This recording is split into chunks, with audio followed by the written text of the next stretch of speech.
Hi மக்களே, எப்படி இருக்கீங்க? நம்ம உடம்புல இருக்கிற ஐம்புலன்களுக்கும் வேலை கொடுங்க.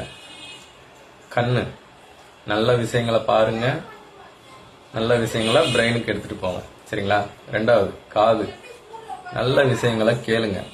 உங்களை மோட்டிவேட் பண்ற விஷயங்கள், அதை விட உங்களை இன்ஸ்பயர் பண்ணக்கூடிய விஷயங்களை நல்லபடியா கேளுங்க. அடுத்து, மூக்கு, நல்ல நுகர்வதற்கான இருக்கிற உறுப்பு தான் மூக்கு.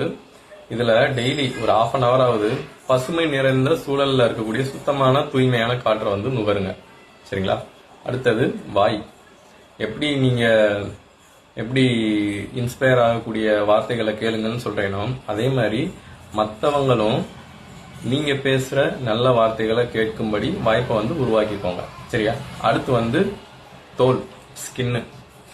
இந்த ஸ்கின் பத்தி நிறைய பேசலாம், சின்னதா மட்டும் சொல்றேன். இப்ப எல்லா ஸ்கூல்லையுமே இந்த குட் டச் பேட் டச் சொல்லி கொடுக்குறாங்க இல்லையா? நாமளும் குட் டச் எல்லார்ட்டையுமே நல்லபடியா பழகுவோம். ஓகேவா?